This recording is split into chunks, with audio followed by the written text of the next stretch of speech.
You're watching the Central Post. This is Samiksha Jay. Tonight we are diving into a head-first story that's got the nation fuming. Why on earth the United States of America is granting India permission to buy Russian oil for 30 days? And why are we, as a sovereign nation, acting like we need a hail from Washington to secure our energy needs?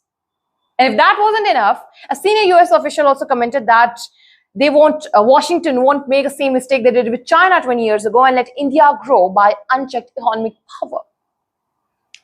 And together, these two statements back to back paint a picture which is very hard to ignore.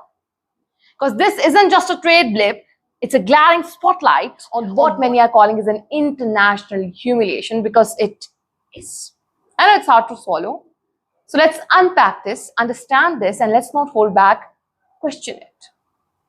False the facts, or should I say the farce? Just days ago on March 5, the US Treasury Department under Trump's administration announced a 30-day waiver allowing Indian refiners to purchase specific cargoes of sanctioned Russian oil that's currently stranded at sea. This comes amid the escalating chaos in West Asia. The Iran-Israel-US conflict has disrupted oil supplies through the Strait of Hormuz. You can check the Strait of Hormuz crisis in a video uploaded on this channel. Jacking up global prices and leaving countries like India scrambling. US Treasury Secretary Scott Bessent didn't mince words. He praised India as very good actors for having stopped buying Russian oil earlier when US asked us to, and now graciously they are giving permission for this temporary fix. Wait, what? Permission? From whom? Last I checked, India isn't a US colony. But here's where the question starts piling up like unfed fuel bills.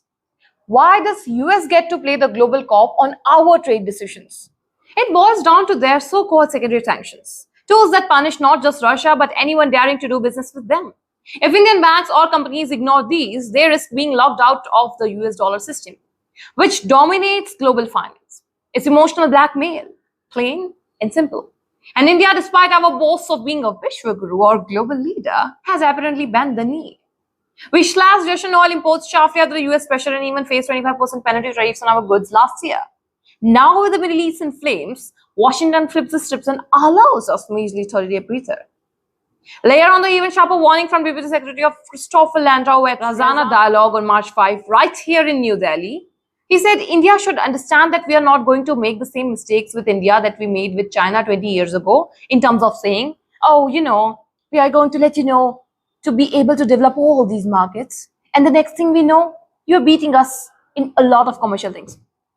The US regrets opening floodgates to China, WTO entry, markets access, tech flows that fuel its rise as a rival. Now they're signaling caution. Deepened ties, trade deal nearing finish line, quad defense, but no unchecked advantages that could let India beat America commercially. America first means reciprocity on US terms, not full throttle support for India's ascent.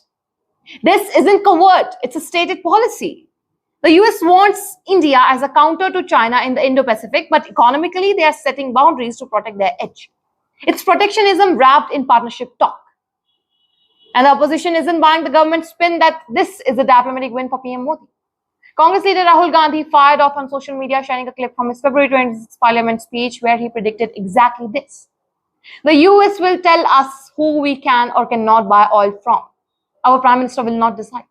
Spot on, wasn't he? Let's probe deeper. Is this way we are really helping India bridge a supply gap? Or is it the US ensuring their sanctions regime doesn't collapse under the weight of global chaos?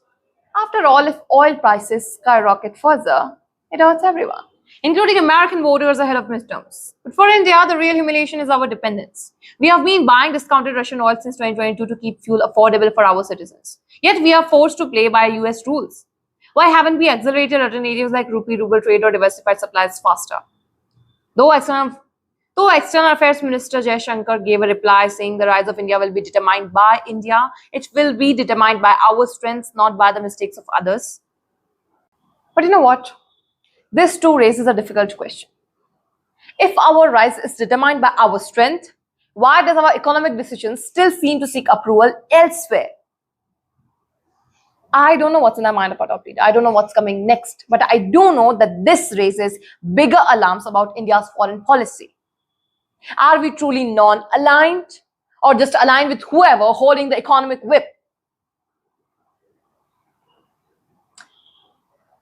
I'm not being blunt here. This is the truth. This is how it looks like. Obviously not from Vishwaguru's lens, but from Vishwa's lens, global lens, geopolitical lens. And I know that not a lot of people will watch this. I know that not many people agree with this. And I know that quite a few people are bothered with it. But at this point of time, I can only raise my voice, and I'm happy that at least I'm trying. Because this bothered me and this matters to me. As this is international humiliation, as I say it is. Everyone can have their own point of view. I'm not forcing, mine on anyone, but it is what it is. Keep watching the Center Post for more.